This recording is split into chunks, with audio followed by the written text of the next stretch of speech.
Chemical kinetics ચાલુ કરીએ છીએ.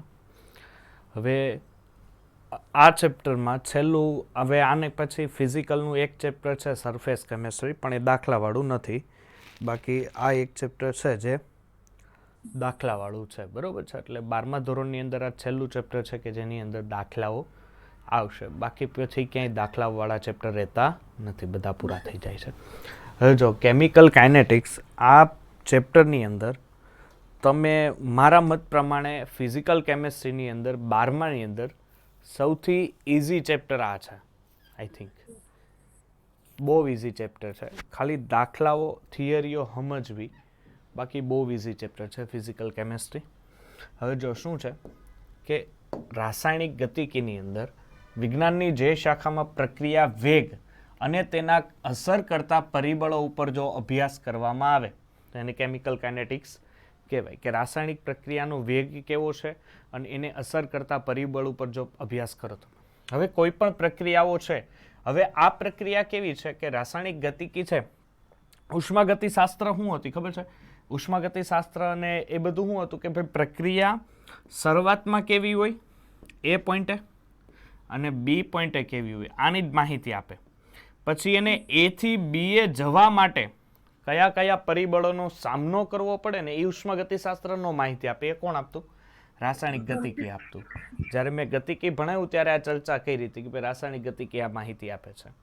હવે પ્રક્રિયા છે એની અંદર 3 ભાગ પડે: અતિ ધીમી પ્રક્રિયા, ધીમી પ્રક્રિયા અને ત્વરિત પ્રક્રિયા. ઓકે, અતિ ધીમી પ્રક્રિયા હોય તો N2 plus O2 it's give 2NO, nitric ઓક્સાઇડની બનાવટ. આ ખૂબ જ ધીમી પ્રક્રિયા છે. ઓકે, પછી છે હેબર વિધિ દ્વારા એમોનિયાની બનાવટ. આ થોડીક ધીમી છે પહેલા કરતા, અને આ ઝડપી. આ પ્રક્રિયાને તમે કઈ પ્રક્રિયા કયો ખબર છે? ટાઇટ્રેશન પ્રક્રિયા કયો. કદમાપક પૃથ્થકરણ ટાઇટ્રેશન છે. HCl NaOH બેઝ અને એસિડનું તટસ્થીકરણ. બેઝ અને એસિડનું તટસ્થીકરણ છે. એટલે એ બહુ ઝડપી પ્રક્રિયા હોય. ચાલો, હવે જો પ્રક્રિયા વેગ ઉપર આધારિત છે કે એકમ સમયમાં પ્રક્રિયકની સાંદ્રતામાં થતા ઘટાડા અથવા નિપજની સાંદ્રતામાં થતા વધારાને શું કહેવાય છે? પ્રક્રિયાનો વેગ કહેવાય છે. શું કહેવાય છે? પ્રક્રિયાનો વેગ. 1 મિનિટ. ચાલો, હવે જો પ્રક્રિયા વેગને અસર કરતા પરિબળો કયા કયા છે? પેલું છે પદાર્થની અવસ્થા. હવે આપણને ખબર છે કે અહીંયા તમે સમજો કે આ એ પોઈન્ટ છે, એ પોઈન્ટથી તમારે બી પોઈન્ટ સુધી જવું છે. એક અવસ્થા ઘન છે, એક પ્રવાહી છે અને એક વાયુ છે. ચાલો, આ ત્રણેય દોટ લગાવે તો સૌથી પહેલા કોણ પોગે? ઓબ્વિયસલી વાયુ પોગે. બરોબર છે. તો વાયુ અવસ્થા જેમ હશે, બરોબર, જે પ્રક્રિયા વાયુ અવસ્થામાં હશે એનો પ્રક્રિયા વેગ ઝડપી હશે. ચાલો, બીજું સપાટીનું સંપર્ક ક્ષેત્રફળ. હવે સમજો કે જેમ સપાટીનું ક્ષેત્રફળ વધે એમ પ્રક્રિયાના વેગમાં શું થાય છે? વધારો થાય છે. દાખલા તરીકે મારી પાસે 1 કિલો કોલસો છે અથવા ચારકોલ છે. આ ઘન સ્વરૂપે પથ્થર સ્વરૂપે છે. આટલો મોટો પથ્થર હોય 1 કિલો ને, અને 1 કિલો કોલસો જ છે પણ પાવડર સ્વરૂપે છે. ચાલો, કોણ વધારે જગ્યા રોકે? પાવડર વધારે જગ્યા રોકે. જેમ સંપર્ક સપાટી વધે એમ પ્રક્રિયાનો વેગ વધે. ચાલો, દ્રાવણની સાંદ્રતા. હવે જેમ દ્રાવણની સાંદ્રતા વધુ, ધ્યાન આપજો, દ્રાવણની સાંદ્રતા વધુ તેમ પ્રક્રિયાનો વેગ વધુ. પ્રક્રિયાનો વેગ વધુ. ચાલો, પછી છે પ્રણાલીનું તાપમાન. આ પ્રક્રિયા જો પ્રણાલી છે ને, તાપમાન કેના ઉપર આધારિત રહે ખબર? એ પ્રક્રિયા કેવી છે ને એના ઉપર. જો દાખલા તરીકે H2 plus O2 it's give H2O, 2 mole of H2O. હવે આ પ્રક્રિયામાં સમજો કે -110 કિલો જૂલ જેટલી ઉષ્મા જોવા મળે છે. તો આ પ્રક્રિયા છે ઉષ્મા ક્ષેપક છે કે ઉષ્મા શોષક છે? ઉષ્મા ક્ષેપક છે, કારણ કે મૂલ્ય માઇનસ છે. તો આ પ્રક્રિયાને તમે તાપમાન આપો તો ફાયદાકારક છે કે તાપમાન ત્યાંથી દૂર થાય તો ફાયદાકારક છે? તાપમાન દૂર થાય તો. તાપમાન દૂર થાય તો ફાયદાકારક છે, કારણ કે પ્રક્રિયા કેવી છે? ઉષ્મા ક્ષેપક પ્રક્રિયા છે. એટલે પ્રક્રિયાની પરિસ્થિતિ ઉપર આધાર રાખે કે તમારે તાપમાન આપવું કે ન આપવું.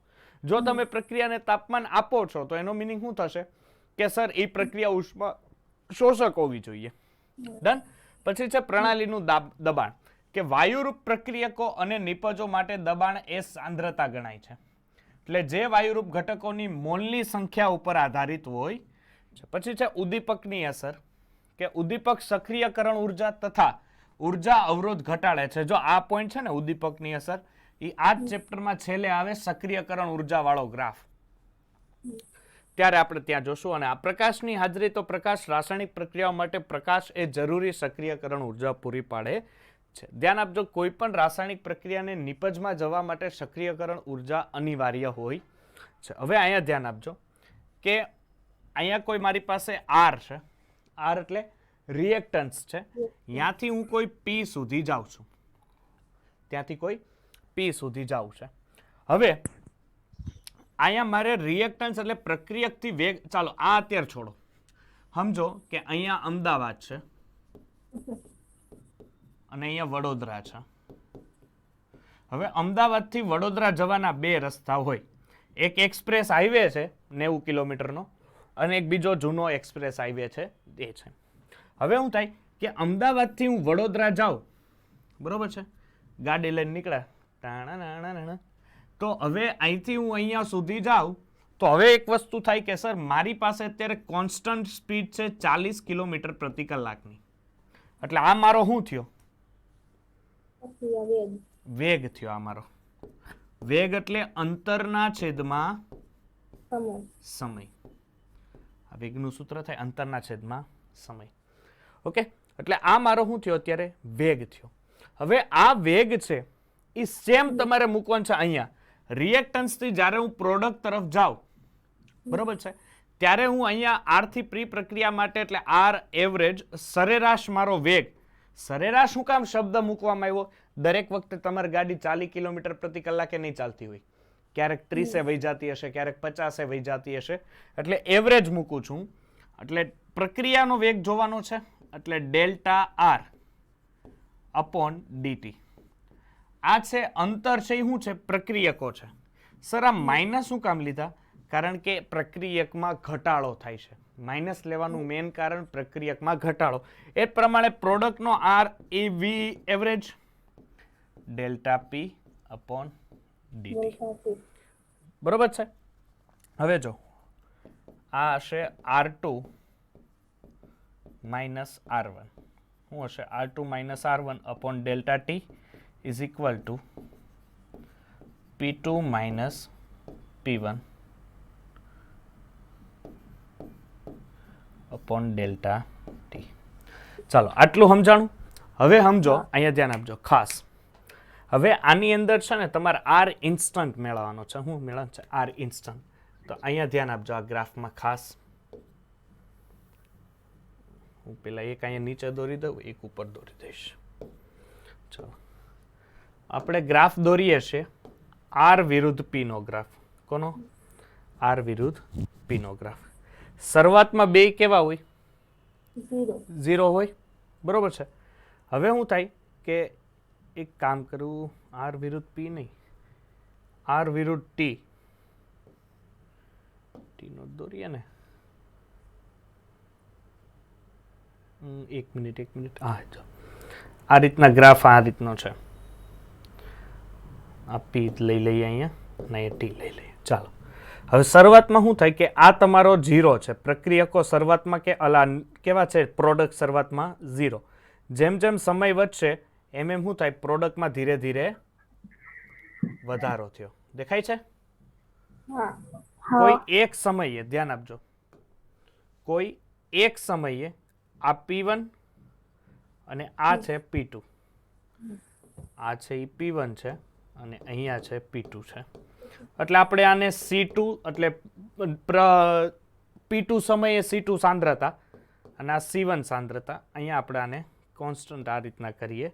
એટલે અહીંયા આવે T1 અને અહીંયા આવે T2. ડન. આપણે ગ્રાફને અહીંયા જોઈન્ટ કરી લઈએ. હવે શું થાય કે આ પોઈન્ટ ઉપર તમે સતત ચાલો છો અહીંયા, કારણ કે 0 માંથી પ્રોડક્ટ અહીંયા કોઈ ટી સમયે અહીંયા પહોંચે છે. હવે તમારે શું કરવાનું, એક અહીંયા અમદાવાદ વડોદરા વાળું ચાલો, એ જ ઉદાહરણ રાખો. તમે ગાડી લઈને જાઓ છો અમદાવાદથી વડોદરા, તમારી મને વેગ સરેરાશ મળ્યો 40 કિલોમીટર પ્રતિ કલાક. હવે શું કરે કે તમે ગાડી લઈને આવો છો ને ત્યારે હું તમને અચાનક ફોન કરું, ફોન કરીને હું પૂછું કે ભાઈ તારા સ્પીડોમીટરમાં જો તો અત્યારે કેટલાય ગાડી ચાલે છે, એટલે તમે મને એમ કહો કે સર મારી અત્યારે ગાડી 55 ચાલે છે, જે મારા માટે આર ઇન્સ્ટન્ટ કહેવાશે, ત્વરિત વેગ કહેવાશે. શું કહેવાશે? સમજાશે કે જે સમયે તમે પ્રક્રિયામાં જોવો છો ત્યારે પ્રક્રિયા કયા વેગમાં ચાલે છે, અચાનક જોવો છો ને પ્રક્રિયા કયા વેગમાં ચાલે છે એને કહેવાશે આર ઇન્સ્ટન્ટ. જો હું આ ગ્રાફને અહીંયા કોઈ પોઈન્ટ ઉપર અહીંયા મૂકું અને અહીંયા સીધો મૂકીને એક અહીંયા ઢાળ બનાવી દઉં અને આ ઢાળ બને તો આને કહેવાય આર ઇન્સ્ટન્ટ. બરોબર છે? જેનું સૂત્ર રહેશે dp/dt. હવે એ જ પ્રમાણે આવી રીતના જો પ્રક્રિયકનો ગ્રાફ દોરો, બરોબર છે? કોનો ગ્રાફ દોરો છો તમે? પ્રક્રિયકનો ગ્રાફ દોરો. તો પ્રક્રિયકના ગ્રાફનો દોરો તો સેમ એ જ વસ્તુ રહેશે, અહીંયા મળશે આર ઇન્સ્ટન્ટ. પણ તમારે એક વસ્તુ યાદ રાખવી પડશે, અહીંયા માઇનસ લેવું પડે, કારણ કે પ્રક્રિયકમાં શું થતો હોય? ઘટાડો થતો હોય. શું થતો હોય? ઘટાડો થતો હોય. એટલે તમારી સાંદ્રતાને -dr/dt લેવું પડે. એટલે આ બે સૂત્ર અહીંયા સુધી થઈ ગયા. ચાલો, કોઈ ડાઉટ આટલા સૂત્રમાં? ના. ચાલો હવે જો એક મિનિટ,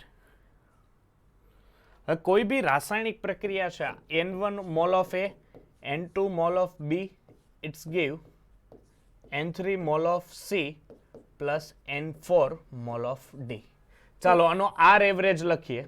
આર એવરેજ. ચાલો હવે જો N1, N2 અને N3, દીકરા ધ્યાન આપજો, N1, N2 અને N3 એનો તત્વ યોગમિતીય ગુણાંક છે. શું છે? તત્વ યોગમિતીય ગુણાંક. હવે આપણને જોવાનું છે કે તમારે યાદ રાખજો, આ ભૂલ ન પડવી જોઈએ. MCQ આના આવે છે, નો ડાઉટ. નીટમાં બી આવે છે, ગુજકેટમાં બી આવે છે, કે જે એનો તત્વ યોગમિતીય ગુણાંક છે ને એને 1ના ભાગ્યામાં લઈ લેવાનો. કદાચ વનાફ હોય ને તો એને 1ના ભાગમાં લઈ લેવાનો. ચાલો જોઈએ. તો પહેલા તો પ્રક્રિયક માટે છે એટલે માઇનસ લખવું પડશે 1/N1. હું આર એવરેજ ગોતું છું, આર ઇન્સ્ટન્ટ નથી ગોતતો, એટલે ડેલ્ટા આવશે. Delta A by delta T is equal to -1/N2 delta B upon delta T is equal to plus લખવાની જરૂર નથી પ્લસ, પરંતુ delta C upon delta T is equal to 1/N4 delta D upon delta T. આ રીતના લખતા આવડવું જોઈએ. ચાલો હું તમને એમ કહું છું કે ભાઈ N2 plus 3H2 it's give 2NH3. તો તમારે કેમ લખશો R average? Sir minus dN2 delta N2 upon dt is equal to -1/3 delta H2 upon delta T is equal to plus 1/2 delta NH3 upon delta T. કોઈ doubt? કોઈ પણ પ્રકારનો doubt આમાં? 2SO2 plus O2 it's give 2SO3. શું કરશો? -1/2 delta SO2 upon delta T is equal to minus જ રાખવું પડશે, કાંઈ વેલ્યુ નથી, એટલે O2 upon delta T is equal to plus 1/2 delta SO3 upon delta T. Done? આવી મજા? ખબર પડી? ચાલો નેક્સ્ટ. હવે છે વેગ નિયમ. ધ્યાન આપજો. શું છે વેગ નિયમ? કે પ્રક્રિયાના વેગને પ્રક્રિયકની સાંદ્રતાના અનુસંધાનમાં વેગ નિયમ કહેવાય છે. શું છે વેગ નિયમ? ખાસ ધ્યાન આપજો. વેગ નિયમમાં પ્રક્રિયકની સાંદ્રતા ઘાતાંકના સરવાળાને પ્રક્રિયા ક્રમ કહેવાય છે. જો અહીંયા હું લખું છું, અહીંયા ધ્યાન આપો. અહીંયા તમારી પાસે છે A plus B it's give C plus D. ફરીથી રકમ વાંચો. વેગ નિયમમાં પ્રક્રિયકોની સાંદ્રતાના ઘાતાંકના સરવાળાને પ્રક્રિયાક્રમ કહેવાય છે. હવે હું અહીંયા લખું છું વેગ. વેગ કોના ઉપર આધારિત હોય છે? વેગ સર વેગ આધારિત હોય છે પ્રક્રિયકો ઉપર. કોના ઉપર? પ્રક્રિયકો ઉપર વેગ આધારિત હોય. હવે કારણ કે રકમ જ જો પ્રક્રિયાના વેગને પ્રક્રિયકની સાંદ્રતાના અનુસંધાનમાં, એટલે કે પ્રક્રિયાનો વેગ એ પ્રક્રિયકો ઉપર આધારિત છે. હવે દીકરા પ્રક્રિયકો ઉપર આધારિત છે એટલે ચાલો પ્રક્રિયકો તો લખી નાખ્યા. પ્રોપોઝનલ ટુ કાઢીશ એટલે મને મળશે અચળાંક કે. શું મળશે? કે. અને અહીંયા હું લઈ લઈશ પ્રક્રિયકો, કારણ કે મારે કાઉન્સ આપવો પડશે. હું કામ કાઉન્સ આપવો પડશે? કારણ કે આ લોકોએ આપણને કહી દીધું છે સાંદ્રતા. શું કીધું છે? સાંદ્રતા. એટલે આ કાઉન્સ હંમેશા યાદ રાખો, કાઉન્સનું મિનિંગ થશે સાંદ્રતા. સાંદ્રતા. આ ભૂલ ન પડવી જોઈએ. ચાલો હવે પ્રક્રિયકો ક્યાં છે? એ અને બી છે. તો વેગ ઇઝ ઇક્વલ ટુ કે એ અને બી. રેડી? અહીંયા કોઈ તત્વયોગમિતીય ગુણાંક સ્મોલ એ છે, અહીંયા સ્મોલ બી છે, સ્મોલ સી છે અને સ્મોલ ડી છે. તો આને મારે ઘાત આપવી પડે ને, એ અને બી. સમજાય છે કે ન સમજાણું? કારણ કે ઘાતાંક આપણે તત્વયોગમિતીય ગુણાંક છે એને ઉપર ચડાવી દો, અને અહીંયા એ પ્લસ બી જે થાય ને એને એન કહેવાય, ને એન એટલે પ્રક્રિયાક્રમ. સમજાણું? હવે જોવો અહીંયા ધ્યાન આપો. હવે જે હું જે શબ્દ બોલું છું ને એના પર ખાસ ધ્યાન આપજો. આની વ્યાખ્યા એવી થાય, પેલી વસ્તુ કે વેગ એટલે શું? કે જે પ્રક્રિયાની સાંદ્રતા ઉપર આધાર રાખે. કોની? પ્રક્રિયકની. યસ. પછી આવે છે પ્રક્રિયાક્રમ. પ્રક્રિયાક્રમ એટલે શું થાય? કે પ્રક્રિયાક્રમ એટલે કે પ્રક્રિયકોની સાંદ્રતાના ઘાતાંકના સરવાળાને, ફરીથી પ્રક્રિયકની સાંદ્રતાના ઘાતાંકના સરવાળાને પ્રક્રિયાક્રમ કહે છે. ડન? શું કહેશે? ફરીથી કોણ બોલશે? પ્રક્રિયકની સાંદ્રતાના ઘાતાંકના સરવાળાને પ્રક્રિયાક્રમ કહેવાય છે. ઓકે? એટલે આ હવે જુઓ, હવે અહીંયા ઘણા મિસ્ટેક અહીંથી ચાલુ કરશે. હવે આ જે પ્રક્રિયાક્રમ છે એ પ્રક્રિયાનો તત્વયોગમિતીય ગુણાંક હોઈ પણ શકે અને ન પણ હોય. સમજાય છે? એટલે મેં આ એ અને બે લીધા એવું જરૂરી નથી કે રાસાયણિક પ્રક્રિયામાં જે તત્વયોગમિતીય ગુણાંક એ અને બી હોય એ જ અહીંયા હોય. એ સૈદ્ધાંતિક રીતે નક્કી ન થાય, એ પ્રાયોગિક રીતે થાય. એટલે હંમેશા યાદ રાખજો કે તત્વયોગમિતીય ગુણાંક જ એનો પ્રક્રિયાક્રમ હોઈ પણ શકે અને ન પણ હોય. હજી એક વસ્તુ યાદ રાખજો, જેટલા શબ્દ બોલું છું, કે પ્રક્રિયાક્રમ છે, આ પ્રક્રિયાક્રમ પૂર્ણાંક પણ હોય, અપૂર્ણાંક પણ હોય, ધન પણ હોય અને ઋણ પણ હોય. ફરીથી આ પ્રક્રિયાક્રમ પૂર્ણાંક પણ હોય, અપૂર્ણાંક પણ હોય, ધન પણ હોય અને ઋણ પણ હોઈ શકે. આ વેલ્યુ જે એન છે ને એ વેલ્યુ. આગળ વધતે હે. પછી છે આણ્વિકતા. આણ્વિકતા એટલે શું થાય? કે પ્રક્રિયા અણુઓની સંખ્યા જે નિપજમાં રૂપાંતરણ પામતા પહેલા એકબીજાની નજીક આવે. આ પ્રક્રિયાની આણ્વિકતા ફક્ત પ્રારંભિક પ્રક્રિયા માટે જ વ્યાખ્યાયિત કરવામાં આવે છે. સંકીર્ણ પ્રક્રિયાઓ માટે આ આણ્વિકતાને કોઈ અર્થ નથી. ઓકે? ચાલો, ઓર્ડર ઓફ રિએક્શન તે પ્રાયોગિક રાશિ છે.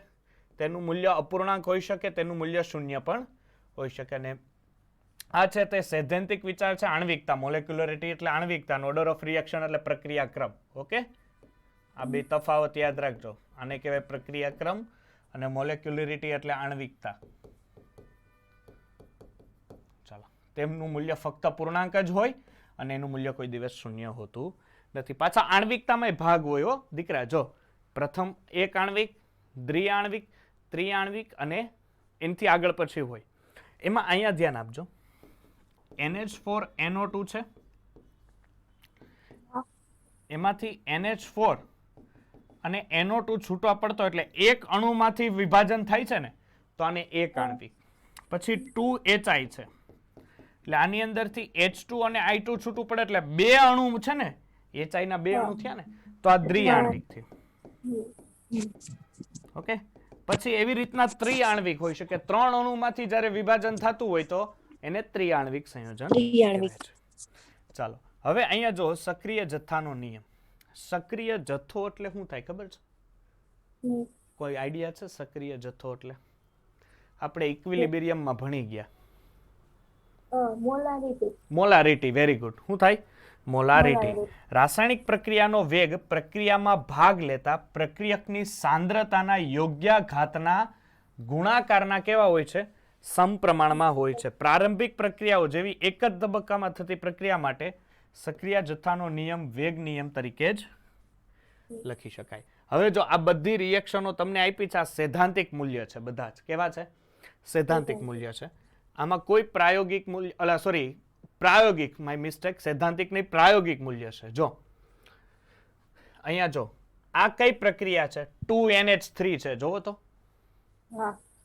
આણ્વિકતા કેટલી? 2, પણ પ્રક્રિયા ક્રમ 0. હવે H2 અને Cl2 એટલે એક H ક્લોરીન નો અણુ થયો ને એક H2 નો અણુ થયો તો દ્વિઆણ્વિક. હવે જો 2N25 એટલે શું છે? જોવો તો 2 થયા મોલેક્યુલ્સ એટલે દ્વિઆણ્વિક થઈ. હા સર, ત્યારે એનો પ્રક્રિયા ક્રમ 1. જ્યારે NH4NO2 છે એ કોના ઉપર છે? એક આણ્વિક, તો અહીંયા જો 1, અહીંયા 1. ઓકે, હવે અહીંયા તમે ક્રમ કઈ રીતના ડિસાઈડ કરવો હોય એ જ હજી તું હું શીખવાડીશ આગળ. કેમ પ્રક્રિયા ક્રમ કેમ નક્કી કરવું? જો આ જે મૂલ્ય આવ્યું ને, આ જેટલું પણ મૂલ્ય દીકરા, એ આપણાથી સૈદ્ધાંતિક રીતે નક્કી થાય જ નહીં. આ પ્રાયોગિક રીતે મૂલ્ય છે. સૈદ્ધાંતિક રીતે નક્કી કરવું હોય તો દીકરા એના દાખલા આવે. કદાચ આપણે તમે NCERT માં પેલા કોષ્ટક વાળા દાખલા જોયા હોય તો, ચોથા ચેપ્ટરમાં જે કોષ્ટક વાળા સ્વાધ્યાયના દાખલા છે ને, એ બધા જોરદાર દાખલા છે. એમાંથી પણ પ્રશ્ન નીટમાં આવી શકે, યાદ રાખજો. સમજાય છે? પ્રક્રિયા ક્રમના હું દાખલા એ સ્વાધ્યાયને બી કરાવીશું. પ્રક્રિયા ક્રમ સૈદ્ધાંતિક રીતે જ નક્કી થાય. આપણી પાસે લેબોરેટરી હોય તો પ્રાયોગિક રીતે થાય. આ બધા જ મૂલ્ય પ્રાયોગિક છે. ઓકે, એટલે આનું કોઈ ટેન્શન નથી લેવાનું. હે, આટલા યાદ રાખી લેજો. આનાથી વિશેષ કોઈ નહીં આવે. આટલા મિનિમમ, આ મેક્સિમમ છે. આટલા જે મૂકેલા છે ને આ મેક્સિમમ છે. એટલે એના ઉપરથી નક્કી શું થાય ખબર છે? જો હવે આ 1/2 આવે, અહીંયા જોવો આ કેટલામો છે? 1 2 3 4 5 છઠ્ઠામાં જોવો Cl2 ઉપર આઈ થિંક 1/2 છે. સમજો ને? એટલે CHCl3 નો 1 અને અહીંયા 1/2. અને અહીંયા તમને જો, અહીંયા ફરીથી ધ્યાન આપો, અહીંયા કોઈ કાંઈ વસ્તુ લખી ન હોય ને, જો આ ચોથો જોવો, વેગ = K NH4NO2. સમજાય છે? હવે કઈ ન હોય ને તો એની 1 હોય, 0 નહીં ગણતા. કાંઈ ન હોય ને તો એની 1 ઘાત હોય, કારણ કે 0 ગણો એટલે કોઈ પણ ની 0 ઘાત એટલે 1 થઈ જાય. એ તો ખબર છે ને? એટલે આખું મૂલ્ય જ 1 થઈ જાય, તો એ નહીં ચાલે. કઈ ન હોય એટલે તમારે 1 ગણવાના. ઓકે, એટલે ઉપર સાંદ્રતાના ઘાતાંકનો સરવાળો, અહીંયા 1 + 1 એટલે 2, તો એનો પ્રક્રિયાક્રમ 2 હોય.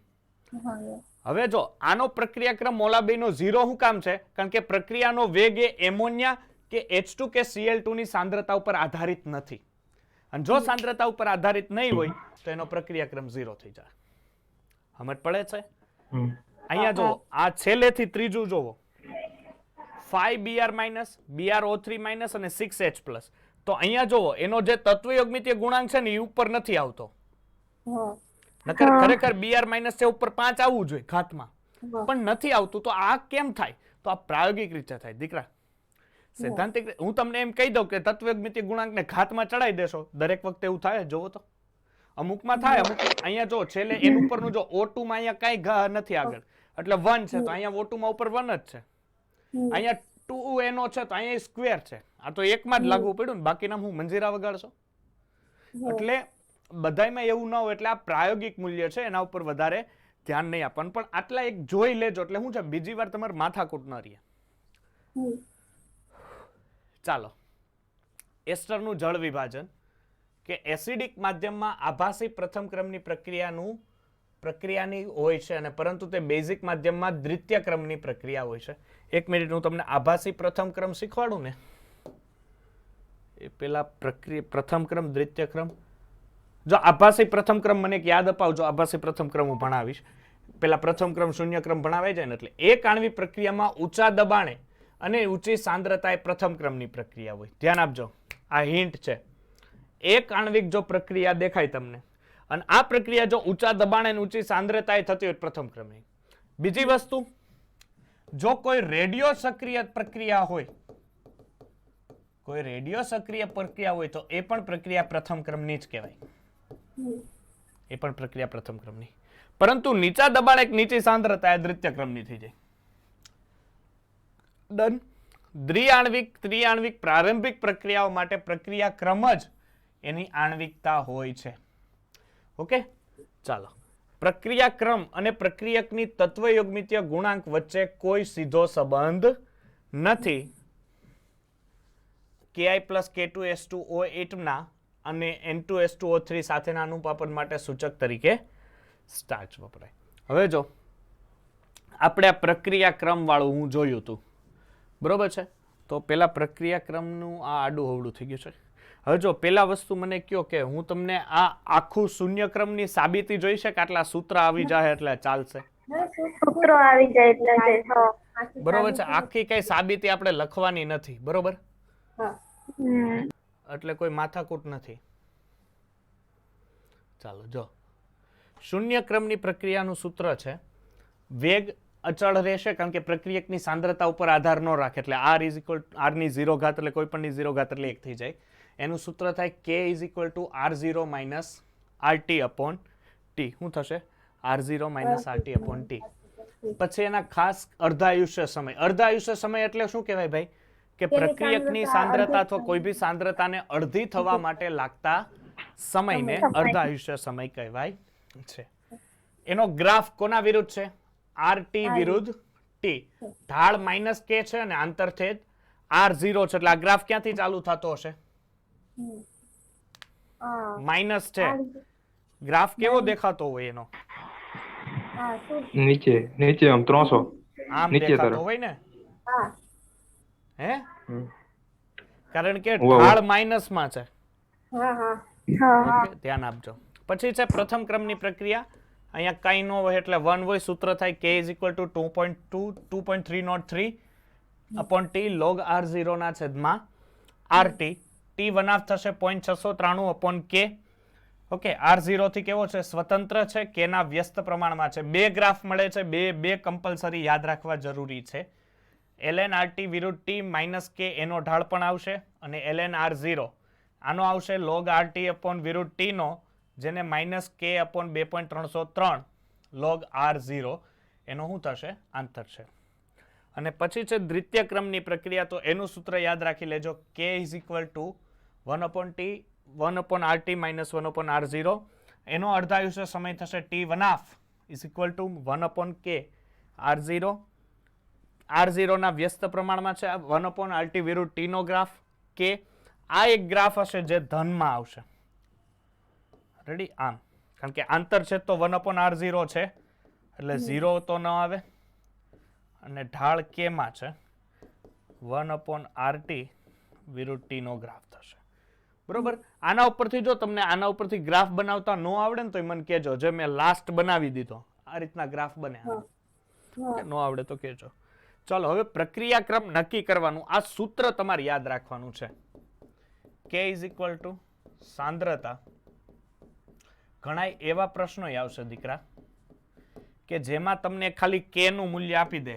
k એટલે વેગ અચળાંક અને કોઈ મૂલ્ય આપી દે કે 2.179 ગુણ્યા 10⁻5 સેકન્ડ ઇનવર્સ આ પ્રક્રિયાનો ક્રમ બતાવો. તો ત્યારે તેમ કેવો સર આમાં ખાલી k જ આપ્યો છે, તો તમારે એકમ ઉપરથી નક્કી કરવાનું થાય કે આ કયા ક્રમની પ્રક્રિયા છે. ઓકે, ચાલો આ સૂત્ર યાદ. હા બોલો. ચાલો આ સૂત્ર છે આપણી પાસે. આના ઉપરથી નક્કી કરશું કયા ક્રમની પ્રક્રિયા છે. ચાલો, સાંદ્રતાનું સૂત્ર શું થાય? mol/liter. ઓકે, આ સાંદ્રતાનું એટલે 1 - n * સેકન્ડ ઇનવર્સ. તમે સાંદ્રતા લખો ચાલે. ચાલો, જો શૂન્ય ક્રમની પ્રક્રિયા હોય તો 1 - 0 એટલે 1, તો એનું એકમ થાય મોલ. લીટર ઉપર આવે તો litre inverse * second inverse. Right? ચાલો, ખબર પડી? Very good. ચાલો, પછી હવે પ્રથમ ક્રમની પ્રક્રિયા હોય તો સાંદ્રતા વિરુદ્ધ 1 - n અને સેકન્ડ ઇનવર્સ. હવે હું mol/liter નથી લખતો, ખાલી સાંદ્રતા લખું છું, તમે સમજી જજો. હવે 1 છે એટલે 1 - 1 0, કોઈ પણની 0 ઘાત એટલે 1, એટલે 1 * સેકન્ડ ઇનવર્સ. એટલે પ્રથમ ક્રમની પ્રક્રિયા હશે એટલે એનો એકમ ખાલી સેકન્ડ ઇનવર્સ હશે. રેડી? પછી દ્વિતીય ક્રમમાં આવો તો સર સાંદ્રતા લખી નાખું છું અહીંયા મોલ વાળું, કારણ કે આમાં જરૂર પડશે ને મજા આવશે. ચાલો 1 - 2 ધેટ્સ વાય -1 હે ને. -1 એટલે મોલ ને -1 મળે, પણ લીટર તો છેદમાં -1 માં આવે, ઉપર આવે તો પ્લસ થઈ જાય ને, એટલે પ્લસ અને અહીંયા સેકન્ડ ઇન્વર્સ. એ જ પ્રમાણે જોવો તૃતીય ક્રમ તો મોલની -2 લીટરનો સ્ક્વેર સેકન્ડ ઇન્વર્સ. કોઈ ડાઉટ આમાં? ના. આ એક ખાલી સૂત્ર તમારે યાદ રાખવાનું રહે. સૂત્ર યાદ રહે k = સાંદ્રતા * 1 - n * સેકન્ડ ઇન્વર્સ, એટલે ગમે એવું પ્રશ્ન હોય એ થઈ જાય આપણાથી. ચાલો આ મસ્ત છે, દબાણ વાળું છે. ચાલો શું છે જોઈએ. કીધું ને ગતિકી ચેપ્ટર બહુ નાનું છે ને મજા આવે એવું છે. ચાલો આપણી પાસે કોઈ a છે, એમાંથી b + c મળે. ચાલો આ પ્રેશર ઉપર છે, પણ આ પ્રેશર કયામાં લાગે? જો બધાય ગેસિયસ સ્ટેટમાં હોય તો જ, બાકી નહીં. ઓકે ચાલો શરૂઆતનું દબાણ, જ્યારે પ્રક્રિયા શરૂઆત થાય ત્યારે નિપજો તો હોય નહીં સર, એટલે આ મીંડી કોનું દબાણ હોય? એનું જ દબાણ હોય, એને P ઇનિશિયલ કહી દઉં, PI P ઇનિશિયલ.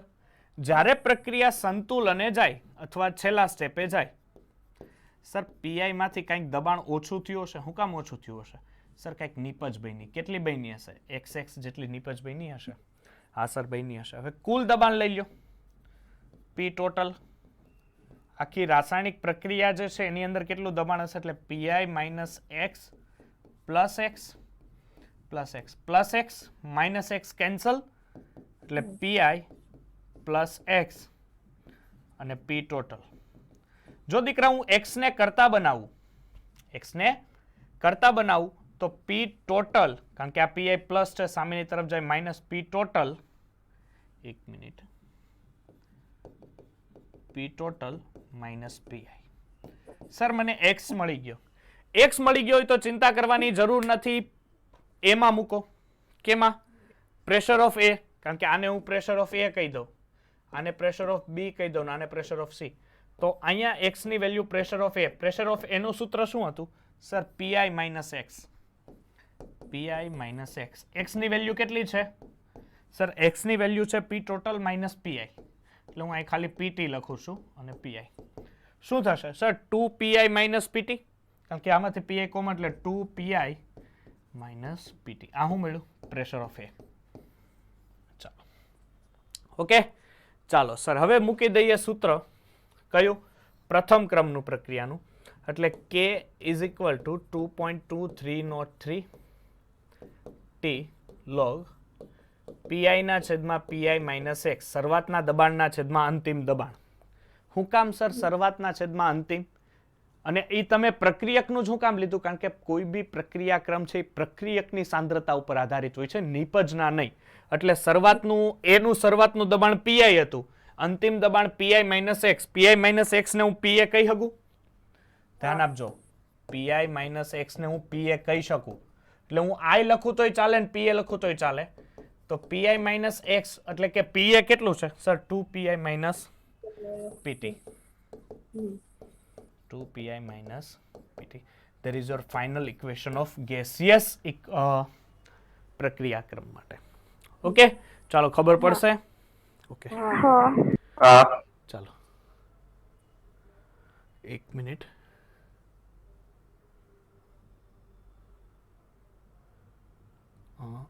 આની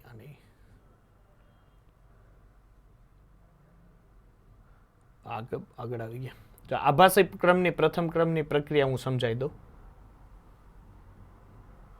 ચલો આભાસી પ્રથમ ક્રમની પ્રક્રિયા. ચાલો કઈ? આભાસી પ્રથમ ક્રમની પ્રક્રિયા. ચાલો હવે મારી પાસે અહીંયા CH3COO C2H5 છે. એટલે આ શું છે મારી પાસે ભાઈ અત્યારે? આને શું કહેવાય? આ UPSC નામ શું થાય આનું? ઇથાઇલ ઇથેનોઇટ. ઇથાઇલ ઇથેનોઇડ. ચાલો, ઇથાઇલ આની પ્રક્રિયા જ્યારે હું H2O સાથે કરું એટલે મને બે નિપજ મળે, એસિટિક એસિડ અને આલ્કોહોલ, રાઈટ? કારણ કે આની અંદરથી H+ અને OH- છૂટો પડે. હવે અહીંયા જોજો ખાસ ધ્યાન કે આ મારી પાસે 10 મોલ છે. કેટલા છે? 10 મોલ છે. અને આ છે 0.01 મોલ છે. એટલે સમજો કે ઊંધું કરી નાખું કે આ મારી પાસે 0.01 મોલ છે અને આ મારી પાસે 10 મોલ છે, પાણીના 10 મોલ છે. હવે રાસાયણિક પ્રક્રિયા આવે, આ તો શરૂઆતમાં થયું. જ્યારે સંતુલને પહોંચો, તમને આપણે 11મા ધોરણમાં પહેલા ચેપ્ટરમાં મેં આ કંઈક ભણાવ્યું હતું, યાદ છે? Limiting reaction. હવે જ્યારે રાસાયણિક પ્રક્રિયા થાય ત્યારે આના તો 0.0 મોલ વપરાવાના ને, ત્યારે અહીંયા હવે મોલ 0.0 વપરાય એટલે 99.99 મોલ વધે કે નહીં? કારણ કે 0.0 એક જાય 99.99 વધે. તો આ નિપજ જે બને દીકરા 0.01 મોલ ની બને કે 99.99 ની બને? 0.01 મોલ ની બને. 0.0. ઓકે, ચાલો. હવે તમે એક વસ્તુ નોટિસ કરો, અહીંયા તો ઠંઠણ ગોપાલ થઈ ગયું, 0 મોલ થઈ ગયા. અહીંથી 0.01 મોલ વપરાણું હોય તો આની પાસે વૈધા હોય 99.99 મોલ, જે એની સાંદ્રતામાં બહુ જ નજીવો ફેરફાર કહેવાય. એની સાંદ્રતામાં ખૂબ જ નજીવો ફેરફાર એટલે સમુદ્રમાંથી 1 ડોલ પાણી કાઢ્યું હોય એટલો ફેરફાર થાય. તો આવો નાનો ફેરફાર તમારે શું કરવાનો? અવગણી દેવાનો. અવગણતા. આવો નાનો ફેરફાર છે એ તમારે શું કરી નાખવાનો? અવગણી દેવાનો. જો આ ફેરફાર અવગણી દો તો પ્રક્રિયા હવે ફક્ત આ ઇથાઇલ ઇથેનોએટ ઉપર જ આધારિત રહે. પ્રક્રિયા કોના ઉપર આધારિત રહે? ઇથાઇલ ઇથેનોએટ ઉપર જ આધારિત રહેતી હોવાને કારણે આને આભાસી પ્રથમ ક્રમની પ્રક્રિયા કહેવાય છે. જો આમ ગણીને તો બે ઉપર આધારિત રહે ને તો દ્વિતીય ક્રમની થઈ જાય. સમજાય છે? બે ઉપર પણ એકને આધારિત રહે જ છે, એમાં નો ડાઉટ કે નથી રહેતી એવું, પણ એના મોલ ખૂબ ઓછા વપરાતા હોવાને કારણે તમે એને અવગણી દીધી છે. અને અવગણી દીધી છે એટલે હવે ફક્ત એ ઇથાઇલ ઇથેનોએટ ઉપર જ આધારિત રહેતી હોવાથી આ પ્રક્રિયાને આભાસી પ્રથમ ક્રમની પ્રક્રિયા કહેવાય છે. કોઈ ડાઉટ? ના. ચાલો નેક્સ્ટ. હવે જો આના ઉપર એક નજર મારી લેજો, બરોબર છે? આ કોઈ એવું બધું હેવી છે નહીં, ખાલી એક ધ્યાન આપવા ઉપર મારવાનું છે. એક આ જો હું તમને શીખવાડવાનું કે પ્રથમ ક્રમની પ્રક્રિયા માટે T90.9 એટલે કે 99.99 સમયે 10મા ભાગના અર્ધ આયુષ્ય સમય હોય એટલે શું થાય? જો અહીંયા જો કે જ્યારે શરૂઆતની અર્ધ આયુષ્ય સમય હોય, પહેલો અર્ધ આયુષ્ય સમય, ત્યારે કેટલી પ્રક્રિયા પૂરી થઈ ગઈ હોય? 50% પૂરી થઈ ગઈ હોય ને તો વૈધી કેટલી હોય? 50%. અહીંયા લખેલું છે reaction completed, reaction left, reactant left. બીજી વાર 75% વપરાય અને 25% વધે. ત્રીજી વાર 87.5% વપરાય, 12.5% વધે. આ યાદ રાખવાનું છે, આ IMP છે. ત્રીજી વાર ચોથી વારમાં આવો એટલે 93.75% વપરાય, 6.25% બાકી રહે. અને પાંચમી વારમાં 96.875% વપરાઈ જાય જ્યારે 3.125% વધે. ત્યારે રેશિયો 1/2, 1/4, 1/8, 1/16 અને 1/32 રહે. હવે જો તમને પ્રથમ ક્રમની પ્રક્રિયાનું સૂત્ર ભેજામાં હતું, શું છે સૂત્ર? K is equal to 2.303 T log R0 ના છેદમાં RT. હવે હું જે તમને ટ્રિક સૂત્ર આપું છું એ તમારે ખાસ યાદ રાખવાનું છે. કયું છે ટ્રિક સૂત્ર? જે તમારે લોગ લેવાની કઈ માથાકૂટ જ નહીં આવે. 2n R0 ના છેદમાં RT. સમજાઈ ગયું? 2n R0 ના છેદમાં RT. તમે જે પ્રથમ ક્રમની આખી સૂત્ર મૂકો ને એ જ સેમામાં આવી ગયું બધું.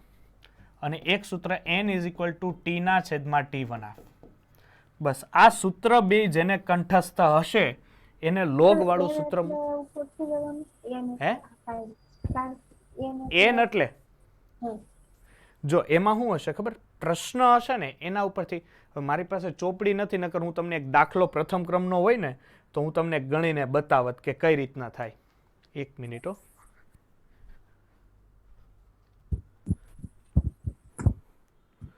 ગતિકીનું હોય ને આ બંને સૂત્ર પ્રથમ ક્રમની પ્રક્રિયાના જ છે ને? આ બે પ્રથમ ક્રમ માટે જ લાગુ પડે, બીજા કોઈ માટે નહીં. અને ઝાઝા દાખલા પ્રથમ ક્રમના જ આવશે.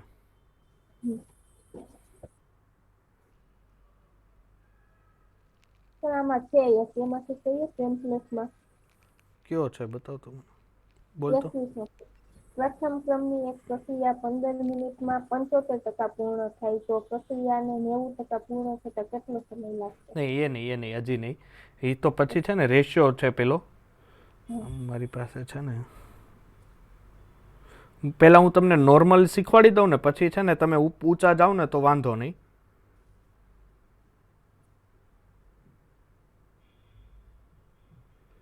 એક મિનિટ હો ભાઈ. આ બે સૂત્ર કારણ કે હું કાલે પ્રેક્ટિસમાં કરાવીશ તોય હું દાખલા લઈ આવું ને પેલા પ્રથમ ક્રમ વાળા.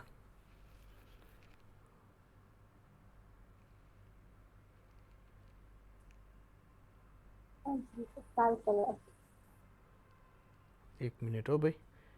ચાલો, એટલે આ બે સૂત્ર છે ને તમે પ્રથમ ક્રમની કોઈ બી છે ને દાખલા હશે ને આ બે સૂત્ર મૂકશો ને એટલે બહુ ઇઝીલી થઈ જાય દાખલા. બરોબર છે, બહુ ઇઝી પ્રશ્ન પડશે. ચાલો નેક્સ્ટ. આ જો આ એક આના ઉપર આ ગ્રાફ ઉપર એક ખાસ રિએક્શન જોવાની છે. ગ્રાફ આઈએમપી છે. આ તમને ગ્રાફ બીજે ક્યાંય જોવા નહીં મળે. ફર્સ્ટ 0 ઓર્ડર માટે, ફર્સ્ટ માટે, સેકન્ડ માટે, થર્ડ માટે. ક્યારે? રેટ વિધિત કોન્સન્ટ્રેશન હોય, પ્રક્રિયાના દર વિરુદ્ધ પ્રક્રિયકની સાંદ્રતા, પ્રક્રિયા સાંદ્રતા વિરુદ્ધ ટી હોય, વનાફ વિરુદ્ધ ટી વનાફ વિરુદ્ધ પ્રક્રિયકની હોય. એટલે બધા માટે આ ગ્રાફ ઇમ્પોર્ટન્ટ છે, એટલે આના ઉપર ખાસ નજર રાખવી. હવે છે પ્રક્રિયા ક્રમ નક્કી કરવાની પદ્ધતિ. એમાં પ્રારંભિક વેગ પદ્ધતિ, સંકલિત વેગ સમીકરણના ઉપયોગની રીતની આલેખની પદ્ધતિ, અર્ધાયુષ્ય સમય અને ઓસ્વાલ્ડ વિલંગન પદ્ધતિ વાળી.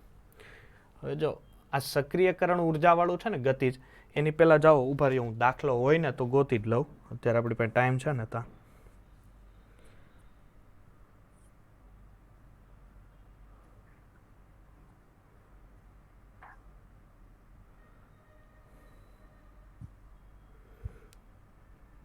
ચાલો એક જોવો તો. એક પ્રથમ ક્રમની પ્રક્રિયાનો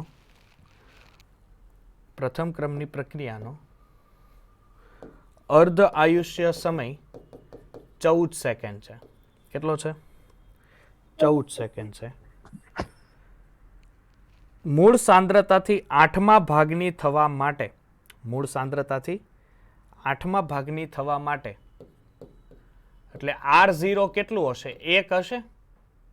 અને RT એટલે કેટલા ભાગની થાય છે? 8મા ભાગની થાય છે, એટલે 1/8 થવા માટે કેટલો સમય લાગશે? આ ઉપર પ્રશ્ન પૂછે છે. શું કરશો? K is equal to 3.2303 upon T log R0 ના છેદમાં RT. બરોબર છે. ચાલો સર, મારી પાસે T વનાફ છે, K નથી. બરોબર છે ને? આપણે તો સમય મેળવવાનો છે ને, તો મળી જાય. કયા ક્રમની પ્રક્રિયા છે? પ્રથમ ક્રમની પ્રક્રિયા છે. તો પ્રથમ ક્રમની જો પ્રક્રિયા હોય તો K મેળવવો હોય તો એક સૂત્ર છે 0.693 ના છેદમાં T વનાફ. 0.693 કેમ આવ્યા હોય ખબર? 0.3010 ગુણ્યા 2.303. T વનાફ કેટલું છે? 14 સેકન્ડ. અહીંયા વેલ્યુએશન મૂકો. રેડી? એટલે 0.3010 ગુણ્યા 2.303 છેદમાં છેદનો છેદ અંશ લોગ શરૂઆતની 1 હોય, નાની 1/8 હોય. અહીંયા સુધી કોઈ ડાઉટ? 2.303 કેન્સલ, 14 ના છેદમાં 0.3010 અને આ 8 ઉપર આવી જાય. હે દીકરા? 14.3010 2 એટલે 8 એટલે 2/3 થાય ને? સાચું? 2/3. Very good. ચાલો, એટલે log 2⁻3. શું કરશો? સર 3 ઘાત આગળ આવી જાય લોગ લાગે, 2 નો લોગ કેટલો થાય ભાઈ? 0.3010 એટલે છેદમાંથી 0.3010 વહી જાય એટલે કેન્સલ. 14 તેરી હે 42 42 સેકન્ડ જવાબ આવશે. સર ઓલા તમારા સૂત્રથી કરાવો તમે મને ચાલો કીધું. હાલો, કયું સૂત્ર હતું? 2n r0 ના છેદમાં rt અને n is equal to t ના છેદમાં t1 હાફ. ચાલો ઓકે, 2n મેળવી લઈએ પહેલા. r0 કેટલું છે? 1 છે. અને rt કેટલું છે? 1 ના છેદમાં 8 છે ને? ચાલો અહીંયા ધ્યાન આપો, છેદનો છેદ અંશમાં જાય 2n એટલે આવું થાય કઈ. હવે હું 2 ની કેટલી ઘાત લઉં તો 8 થાય? 3. તો n ઇઝ ઇક્વલ ટુ 3 આવ્યું. હવે આ સૂત્ર મૂકો 3 અને t1 હાફ કેટલું હતું? 14 તેરી 42. There is your answer. હવે જોઈ લો, સમજાણું કે ન સમજાણું? તમારે આ જે કક્કો કરો આખો જે ટાઈમ લે એટલું આ સૂત્ર આટલામાં લે વિધાઉટ લોગ. સમજ પડશે? ચાલો હજી એક દાખલો હોય ને તો હું તમને આપું.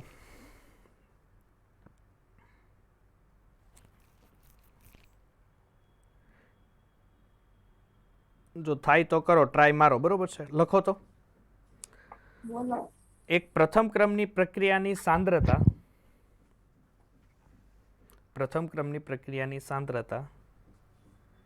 0.08 થી ઘટીને 0.04 થવા માટે 0.08 થી ઘટીને, એક કામ કરો, કાંઈ નહીં, આ સૂત્ર પ્રમાણ ન લખતા, અહીંયા વેગ અચળાંક માંગ્યો છે એટલે 8 થી ઘટીને 0.04 થવા માટે 2.31 ગુણ્યા 10 ની 2 મિનિટ લે છે. કેટલી મિનિટ લે છે? 2.31 ગુણ્યા 10 ની 2 મિનિટ લાગે છે. તો તેનો પ્રક્રિયા વેગ અચળાંક કેટલો હશે? તો તેનો પ્રક્રિયા વેગ અચળાંક કેટલો હશે? આ સૂત્રથી લખવું હોય તો વાંધો નહીં, પણ પછી તમારે k વાળું સૂત્ર મૂકવું પડશે. સમજાય છે? t1 હાફ મેળવીને, અહીંથી t1 હાફ મેળવીને તમારે k વાળું સૂત્ર મૂકવું પડશે. ડન? ચાલો કરો, મને આન્સર આપો. સર 0.08 થી 0.00 4. 0.08 થી 0.04, 00 નહીં. 0.08 થી 0.04. અને હંમેશા છે ને 0.693 ને અલગ જ કરી નાખજો એટલે ઉડાડવામાં મજા આવે. 2.31 ગુણ્યા 10 ની 2. હા, 2.31 ગુણ્યા 10 ની 2.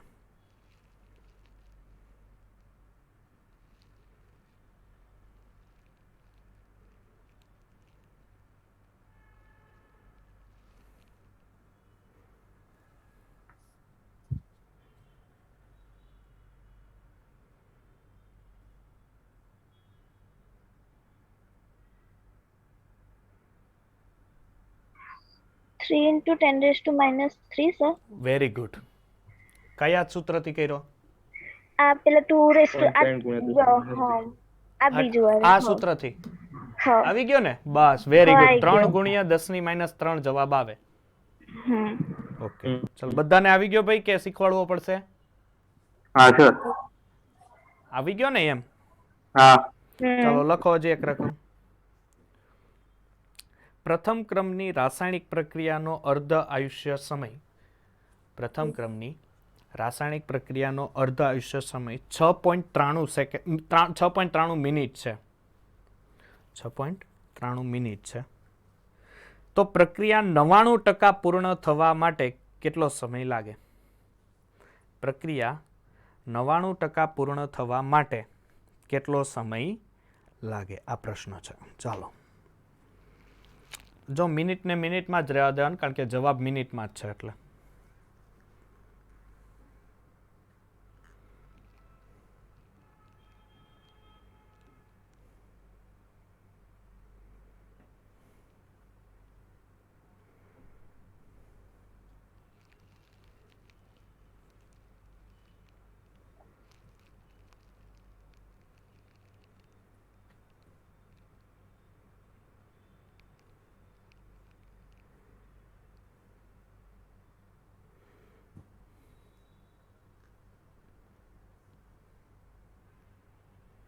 સર પોઈન્ટ 2 303 આવે. 0.2303 નહીં.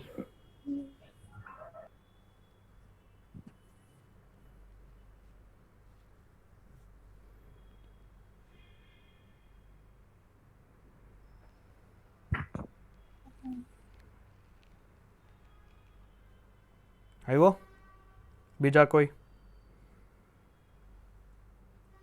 સર 90% પતી ગયા, પ્રક્રિયા પતી જશે તો બાકી તો સાહેબ 1% વધી હશે એટલે સર નેટ સોના છેદમાં 1. હા હા હા કરો તો.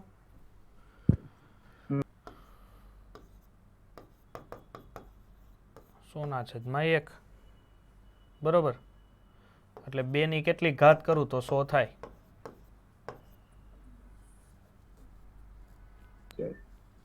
સર 4 ઓપ્શન ત્યાં આવે. હમ 2 ની કેટલી ઘાત કરું તો થાય?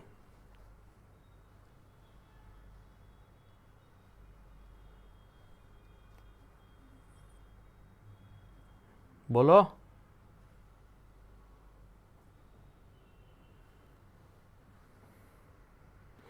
સમય n મળી જાય એટલે t1 તો આપ્યો છે 6.93. આન્સર શું આવે કોણ? સર એન નામાં 100 માં હે હું એ જ કહું Answer છું કે n ની તમે કેટલી ઘાત કરશો? જો પેલા હું તમને અહીંયા પણ સિમ્પલ સર- એક કહી દઉં. લો પેલું અહીંયા લ્યો. હવે સોરી ટી મેળવવો છે એટલે 2.303 બરોબર છે. કે આપણને આપ્યો નથી એટલે કે તો આપણે શું કરશું? 0.693 ના ઉપર 6.93 થાય ને કે હા 6.93 બરોબર. લોગ 100 ના છેદમાં શું રીએ? 1 રીએ. 100 એટલે 10 નો વર્ગ થાય હે કે નો થાય? હાલો હા હા જવાબ આપો ની ગધા જેવા. 10 નો વર્ગ થાય એટલે 10 ની 2 ઘાત આગળ આવે એટલે 2.303 46 બરોબર છે. એટલે 6.93 અને આને પોઈન્ટમાં ફેરવી નાખજો એટલે પેલું 10 લઈ લેજો બરોબર. આને ગુણવા નો બેતા દોઢડી નાવ બરોબર. આને પોઈન્ટ ફેરવી નાખજો. અહીંયા તો log 10 નો log 0 થઈ ગયો, ઓલા 1 થઈ ગયો એટલે આવી જાય. આવી ગયો હવે. 46 આવી ગયું. હા કેટલો આવશે? 46.6 46.06. હવે આ હું તમારા ઉપર મૂકી શકું કે ન મૂકી શકું? કે ન મૂકી શકું હજી? હે હમ